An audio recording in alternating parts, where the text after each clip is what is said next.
حاکم علی صاحب کراچی سے پوچھتے ہیں، مفتی صاحب اگر کوئی شخص اللہ تعالیٰ سے وعدہ کر لے اور پھر اس وعدے کو توڑ دے تو اس بندے کے لیے کیا حکم ہے؟ حاکم بھائی، اللہ تعالیٰ سے کیا ہوا وعدہ گویا کہ ایک نظر ہے، ایک قسم ہے، ایک منت ہے۔ جب آپ اس وعدے کو توڑیں گے تو آپ پر قسم کا کفارہ لازم آئے گا۔ قسم کا کفارہ کیا ہے؟ آپ نے 3 روزے رکھنے ہیں یا آپ نے 10 مسکینوں کو 2 ٹائم کا کھانا کھلانا ہے۔ یہ اس قسم توڑنے کا، وعدہ توڑنے کا کفارہ ہے۔ تو جو 10 مسکینوں کو کھانا کھلانا ہے، یہ اکٹھے 10 مسکینوں کو بٹھائیں، دن میں 2 وقت میں انہیں کھانا کھلا دیں تو ٹھیک ہے۔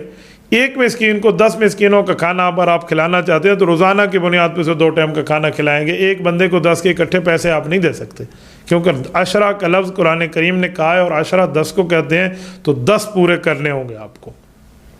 اور جو روزے ہیں اس کے لیے متتابعین کی شرط نہیں ہے کہ آپ نے پے در پے رکھنے ہیں، 1-2 دن درمیان میں آپ وقفہ بھی کر سکتے ہیں، اس کے بعد آپ روزے رکھ لیں۔ تو اس طرح آپ نے اس کا کفارہ ادا کرنا ہے۔ لیکن آپ نے اللہ سے کیا وہ وعدہ توڑ دیا ہے، یہ اچھی بات نہیں ہے۔ ایسا جلد بازی میں وعدہ ہی نہ کیا کریں جو بعد میں توڑنا پڑے۔ یہ تو آپ نے وہی بنا دیا جو کس طرح لوگ فنی طور پہ کہتے ہیں جی وعدے کس کے لیے ہوتے ہیں؟ جی وعدے توڑنے کے لیے ہوتے ہیں۔ بابا وعدے نبھانے کے لیے ہوتے ہیں، وعدے وفا کرنے کے لیے ہوتے ہیں، وعدے توڑنے کے لیے نہیں ہوتے۔ تبھی کہتے ہیں خوشی میں کسی سے وعدہ نہ کرو اور پریشانی میں کوئی فیصلہ نہ کرو۔ ان دونوں باتیں کرنے کے اوپر آپ کو بعد میں پچھتانا پڑے گا، اس لیے بہتر ہے کہ آپ یہ کام نہ کریں۔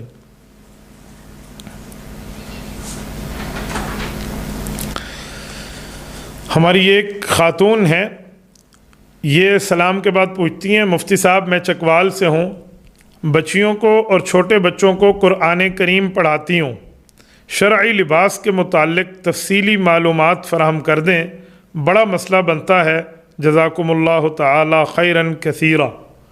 میری بہن، جتنی لمبی آپ نے دعا دی ہے، اے کاش اس سوال کو بھی اتنا مکمل فرما دیتی۔ شرعی لباس آپ کا یا آپ کے سامنے بیٹھنے والی آپ کی کلاس کا؟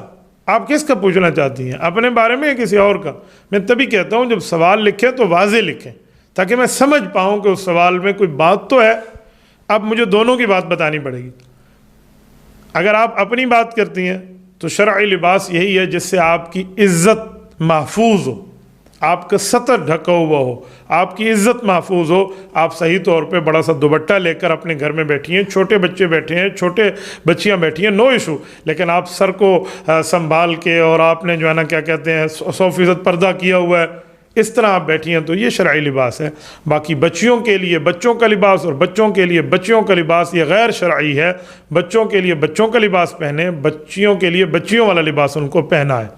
تو بعض اوقات ہم ایسا کرتے ہیں، یہ جو بچیوں کی طرح وہ ہار اور ڈیزائن کے کپڑے ہوتے ہیں ہم بیٹوں کو اور بچوں کو پہنا دیتے ہیں۔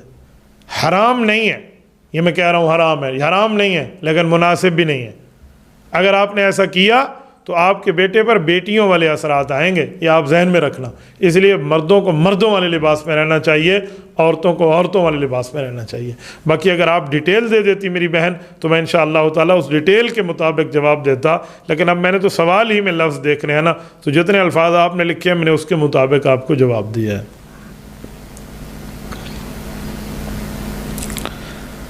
انعام اللہ صاحب حب چوکی سے، ضلع لسبیلا، وہاں سے پوچھتے ہیں، مفتی صاحب بیٹا یہ ضلع لسبیلا نہیں ہے، غالباً یہ کراچی ہے، اللہ جانے۔ انعام اللہ صاحب، چاندی کی انگوٹھی میں اللہ اور محمد صلی اللہ علیہ وآلہ وسلم کا نام نامی لکھا ہو تو اس کو پہننا کیسا ہے؟ دیکھیں، انگوٹھی فی نفسی ہی پہننا جائز ہے مرد کے لیے، لیکن چاندی کی انگوٹھی ہو 4 ماشے سے کم میں پہنے، زیادہ نہ پہنے۔ ہاں نگینے کا جو وزن ہے وہ اس کے علاوہ ہو، لیکن چاندی اتنی ہو، چاندی 4 ماشے سے زیادہ نہ ہو، اس کے اندر بعض علماء نے تو 3.5 ماشے کہہ دیا ہے۔ اور اس کے نگینے پر آپ اللہ کا نام لکھوا دیں، رسول اللہ صلی اللہ علیہ وسلم کا نام لکھوا دیں، کوئی ایشو نہیں ہے، لیکن پھر اس کا خیال کرنا ہوگا آپ کو۔ آپ وہ کھلا ہوا نام خدا اور نام مصطفیٰ واش روم میں لے کر پھر آپ نہیں جائیں گے، یہ آپ نے ذہن میں رکھنا، بس برکت کے لیے پہنی، باقی آپ کو جیب میں رکھنا ہوگا۔ تو بہت سے ایسے معاملات ہیں جس میں آپ کو خیال کرنا ہوگا، لیکن بہتر ہے کہ آپ انگوٹھی نہ ہی پہنیں تو اچھا ہے، صحیح ہے۔ اللہ آپ کو خوش و خرم رکھے۔ رسالت مآب علیہ الصلوۃ والسلام نے جو انگوٹھی مبارک زیبتاً فرمائیے پہنی ہے، اس میں حضور پاک کی اسٹیمپ ہوتی تھی، مہر مبارک ہوتی تھی، آپ علیہ السلام بائی اسٹیمپ پہنتے تھے، ٹھیک ہے۔ تو آج کل اسٹیمپ کی اور ترتیبیں آ گئی ہیں، مہر اور طرح سے بن جاتی ہے، تو اس لیے انگوٹھی پہننا آپ یہ سمجھیں کہ میری سنت بن گئی، ایسا کچھ بھی نہیں ہے، بس ایک مباح ہے آپ کے لیے، آپ اس بنیاد پہ آپ پہن سکتے ہیں، اس کو سنت موقدہ آپ نہیں کہہ سکتے۔ دانیال ملک صاحب ہیں، لاہور سے پوچھتے ہیں، مفتی صاحب ہمیں سیدنا امیر معاویہ رضی اللہ تعالیٰ عنہ کے بارے میں بتا دیں، ہم ان کے بارے میں کیا عقیدہ رکھیں؟ دانیال ملک، اللہ آپ کو خوش و خرم رکھے، پیغمبر کریم علیہ التحیۃ والتسلیم کے صحابی ہیں، رسالت مآب علیہ الصلوۃ والسلام کے کاتب الوحی ہیں، حضور پاک کی صحابیہ کے بیٹے ہیں، حضور پاک کے صحابی کے بیٹے ہیں، ان کی والدہ بھی صحابیہ، ان کے والد بھی صحابی، اور ان کے چچا بھی صحابی، یہ خود بھی صحابی، اور اسی طرح یہ ان کی بہن بھی صحابیہ، یہ حضور پاک علیہ الصلوۃ والسلام کی بیوی ام حبیبہ سیدہ رملہ رضی اللہ تعالی عنہ رسول اللہ کی بیوی، اور یہ رسول اللہ صلی اللہ علیہ وسلم کے برادر نسبتی، حضور پاک علیہ الصلوۃ والسلام کی اولاد کے ماموں، اور نبی پاک کی بیوی مؤمنین کی ماں، تو ماں کا بھائی مؤمنین کا ماموں، خال المؤمنین، پوری امت مسلمہ کے لیے، امت مؤمنہ کے لیے، امت محمدیہ صلی اللہ علیہ وآلہ وسلم کے لیے حضرت معاویہ رضی اللہ تعالیٰ اپنی والدہ کے بھائی کی حیثیت رکھتے ہیں، ماموں کی حیثیت رکھتے ہیں۔ ان کے بارے میں نظریہ ہو یہ پیغمبر کا صحابی ہے، رسول اللہ کا وفادار ہے، دلدار ہے، جانثار ہے، حبدار ہے، پیغمبر کریم کا تابعدار ہے، رسول اللہ صلی اللہ علیہ وسلم کے گویا گھریلو تعلق میں حضور کا رشتہ دار ہے، پیغمبر کریم علیہ السلام کا کاتب الوحی ہے، رسول اللہ صلی اللہ علیہ وسلم کا جہاد میں ساتھی ہے، رسالت مآب علیہ الصلوۃ والسلام کے حج کا ساتھی ہے، اور آپ علیہ الصلوۃ والسلام کے سر مبارک کے جب وقت آیا بال مبارک کے اس کو تراشنے کا تو حضرت معاویہ کے ذمہ لگایا، حضرت معاویہ رضی اللہ تعالیٰ نے رسالت مآب علیہ الصلوۃ والسلام کے بال مبارک کو تراشا، رسالت مآب کی انہیں دعائیں ملی ہیں، حضور اقدس صلی اللہ علیہ وسلم کا انہیں پیار ملا ہے، رسالت مآب علیہ الصلوۃ والسلام کا ساتھ ملا ہے، حضور کی رفاقت ملی ہے، پیغمبر کریم علیہ التحیۃ والتسلیم کی پہراداری ملی ہے، رسالت مآب علیہ الصلوۃ والسلام کی طرف سے انہیں دعائیں ملی ہیں، یا معاویہ ان ولیتم الامر فاتق اللہ، حضور پاک علیہ الصلوۃ والسلام کو دعائیں دی، اے معاویہ اللہ تعالیٰ آپ کو یہ رتبہ دے گا، یہ رتبہ دے گا۔ حضرت معاویہ سے اللہ کے رسول نے بعض اوقات مشورہ کیا ہے، ادعوا معاویہ فإنہ قوی امین، حضرت معاویہ کو بلاؤ، حضرت معاویہ رضی اللہ عنہ میں مشورہ دیں گے، وہ امین بھی ہیں، وہ قوی بھی ہیں، بہت اچھا مشورہ بھی دے سکتے ہیں۔ حضرت معاویہ بن ابی سفیان رضی اللہ تعالیٰ عنہ کو رسالت مآب علیہ الصلوۃ والسلام نے اپنے خطوط لکھوانے کے لیے مقرر کیا تھا، انہوں نے احادیث پاک لکھی ہیں، قرآن کی آیات لکھی ہے، وحی خداوندی لکھی ہے، اللہ کے رسول کے رازدار ہیں، صاحب و سر رسول اللہ، کہ عام بندے سے بندہ خط نہیں لکھواتا، خط لکھوانے کا کتنا اعتماد چاہیے، میں کسی کو کہہ دوں یہ میسج کر دو، کسی کو کہہ دوں میری طرف سے یہ بات فلاں تک پہنچا دو، اس کا مطلب ہے میں اس سے محبت کرتا ہوں، اعتبار کرتا ہوں، میرا تعلق ہے، میری یگانگت ہے، میرا پیار ہے اس سے، تبھی میں اس کو اس بات میں اپنے ساتھ شریک کر رہا ہوں۔ حضور اقدس صلی اللہ علیہ وسلم نے ان کو ساتھ شریک کیا ہے، رسالت مآب علیہ الصلوۃ والسلام نے ان کو رازدار بنایا ہے، ان سے رسالت مآب علیہ الصلوۃ والسلام نے بہت بڑا کام لیا ہے، تو اس طرح کے معاملات ان کے حضور پاک علیہ الصلوۃ والسلام کے ساتھ ہیں، رسالت مآب علیہ الصلوۃ والسلام کی توجہ خاص ہے ان پہ، اور یہ عظیم صحابی ہیں حضرت معاویہ رضی اللہ عنہ، کوئی عام بندے نہیں ہیں، یاد رکھیں اصحاب پیغمبر تمام ستارے ہیں، اس لیے کہا جاتا ہے اصحابی کالنجوم، پیغمبر کریم کے صحابہ ستارے ہیں، معاویہ ان میں وہ چمکتا ستارہ ہے، وہ نجم لائم ہے، حضرت معاویہ رضی اللہ عنہ وہ چمکتا اسٹار اور صحابی ہے جو تہجد کے وقت علماء نے لکھا ہے معاویہ ستارہ طلوع ہوتا ہے، ستارے تو ویسے ہیں، تو جو معاویہ ستارہ طلوع ہوتا ہے وہ تہجد کے وقت طلوع ہوتا ہے، اور طلوع ہوتا وقت تہجد کا ہے، اس وقت معاویہ طلوع ہوتا ہے، اور معاویہ ہر بندے کو ہضم بھی نہیں ہوتا، جس کے دل میں صحابہ کی محبت ہو، اہل بیت کی محبت ہو، رسول اللہ کا پیار ہو، اللہ رب العزت کے لیے ایمان ہو، اس کے دل میں قرآن اور سنت کا احترام ہو، اسے حضرت معاویہ رضی اللہ عنہ ہضم ہوتا ہے۔ آج کے دور میں کئی 2 نمبرے موجود ہیں جن کو حضرت معاویہ ہضم نہیں ہوتا، ان کا چہرہ بتاتا ہے کہ بغض معاویہ کا مبتلا مریض بغض معاویہ ہے، اور یہ لا علاج مرض ہے۔ ہاں میں نے دیکھا ہے، وہ جو 4 ٹانگوں والا ہے وہ اس وقت عجیب قسم کی آوازیں نکالتا ہے جس وقت معاویہ ستارہ طلوع ہوتا ہے، سارا دن اس کی آواز کچھ اور ہوتی ہے۔ معاویہ کے ستارے کے طلوع کے وقت اس کی آواز کچھ اور ہوتی ہے۔ اگر آپ کو اندازہ نہیں ہے، آپ اپنے گھر میں اپنی بوڑھی خواتین سے پوچھ لیجئے، اپنے ابا جان، اپنے نانا جان، اپنے دادا جان، اپنے چاچو جان سے پوچھ لیجئے کہ مجھے بتائیں یہ جو کتا ہے سارا دن تو بھونکتا ہے لیکن یہ تہجد کے وقت روڑیاں کیوں دیتا ہے؟ ہمارے یہاں سے کہتے ہیں اروڑی ڈیوڑا، تو یہ اروڑی اس وقت اس کی آواز کیوں بدل جاتی ہے؟ تو علماء تو فرماتے ہیں کہ اس وقت معاویہ ستارہ طلوع ہوتا ہے، تو یہ اس کو تو نصیب نہیں ہے، باقی ایسا معاملہ نہیں ہے۔ اور مسلمانوں میں، مؤمنین میں، مؤمنات میں، مسلمات میں حضرت معاویہ سے پیار ہے، محبت ہے، تعلق ہے۔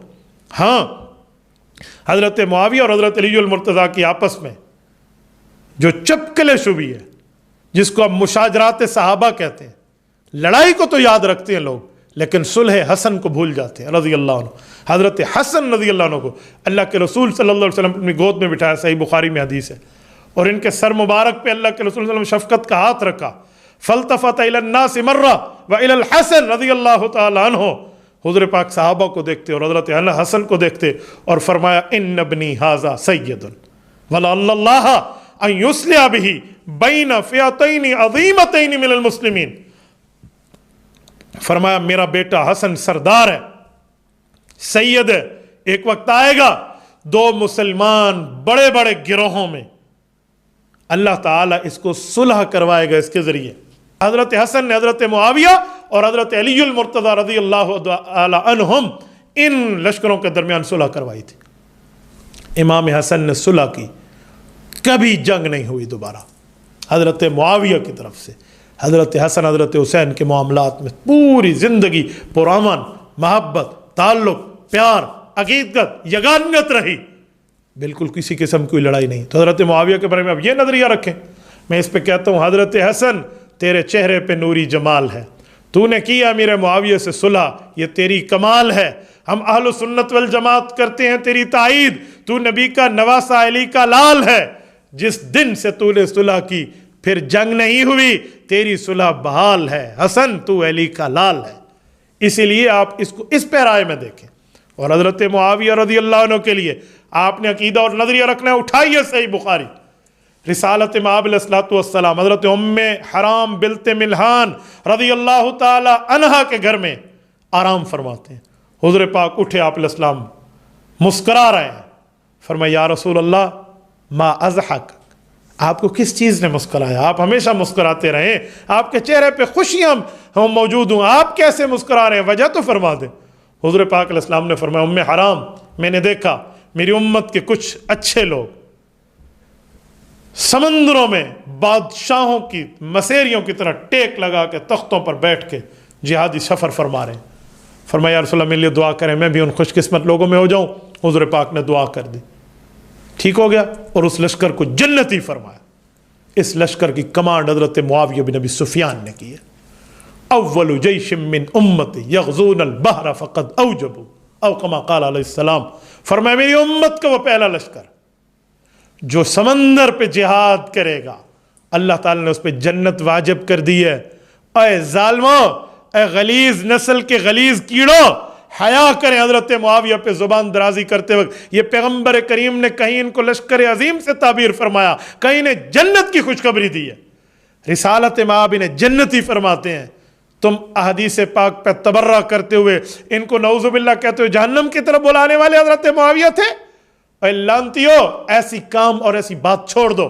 یقین مانے یہاں پہ پہنچتا ہوں نا، میرے بعض اوقات جذبات اس طرح ہو جاتے ہیں کہ میں ان بندوں کو گھر سے جانتا ہوں، ان کے معاملات کیا ہیں۔ حضرت معاویہ پہ تبرہ بازی کرنے، اور جی فلاں فلاں اے فلاں، یہ بھی صحیح بخاری ہے، حدیث پاک ہے، حضور پاک نے جنت واجب ہونے کی خوشخبری فرمائی ہے، اور حضرت معاویہ بن ابی سفیان رضی اللہ تعالیٰ کی بات ہے۔ آپ کو یہ حدیث پاک نظر نہیں آتی؟ عجیب دنیا ہے، عجیب معاشرہ ہے، ہر بندہ اٹھ بیٹھے، پا نہ پڑی تے ملا بڑھ کھڑی، جس کو 2 جملے پتہ نہیں بو لگ جائے ان کو شریعت کی، وہ بھونکنا شروع کر دیتے حضرت معاویہ بن ابی سفیان پہ۔ میں بہت حیران ہوں۔ میں یقین مانیے ان مبغضین سے جو باہر ملک میں ہیں، یا ان مبغضین سے جو یہاں جہلم تک موجود ہیں، ان سب کو اس معاملے میں تحت قدم رکھتا ہوں۔ میں جانتا ہوں ان کو، ان کے بوس کو جانتا ہوں، انٹرنیٹ پر ان کی بکواسیات کو جانتا ہوں، ان کے معاملات ہمارے علم میں ہیں۔ تبھی ہم سے ہمارا طبقہ اور ہمارے دوست یہ جو سوال کر رہے ہیں یہ حضرت معاویہ کے بارے میں ہم نظریہ کیا رکھیں۔ حضرت معاویہ پیغمبر علیہ الصلوۃ والسلام کے صحابی ہیں، ان کے متعلق یہ بات یہ دانیال ملک صاحب لاہور سے پوچھ رہے ہیں۔ نوجوانوں اپنے قدموں پہ دلائل کی دنیا میں کھڑے ہو جاؤ۔ یہ بھی صحیح بخاری کی روایات ہے، پیغمبر کریم نے ان پہ جنت واجب ہونے کی خوشخبری فرمائی ہے۔ کوئی حضرت معاویہ پہ بھونکنے لگے، باقی دلائل بعد میں انہیں کہو پیغمبر کریم نے ان کو جنتی فرمایا۔ تم بتاؤ حضرت معاویہ پیغمبر کریم کے فرمانے سے جنتی ہیں، تمہارے باپ دادا مل کے بھی کوشش کر لیں حضرت معاویہ رضی اللہ تعالیٰ کو اس ٹائٹل سے نہیں جدا کر سکتے۔ باقی بغض کا علاج کوئی نہیں ہے، بغض میں جو مرتا ہے مرتا رہے۔ میں ایک ہی پیغام دے کر حضرت معاویہ کی اس بات کو پورا کروں گا، کوئی لاکھ روٹھے ہزار بگڑے، غضب میں آئے یا تل ملائے، کسی کے کہنے پہ حق کا پیغام کب رکا تھا جو اب رکے گا۔ اے امیر شام، تیری جاہ و منزلت کی قسم، تیرے نام کا ڈنکا بجا کے چھوڑیں گے۔ تیرے نام سے جو جلتے ہیں ملحد و زندیق، ان کو اللہ کے عذاب سے ڈرا کے چھوڑیں گے۔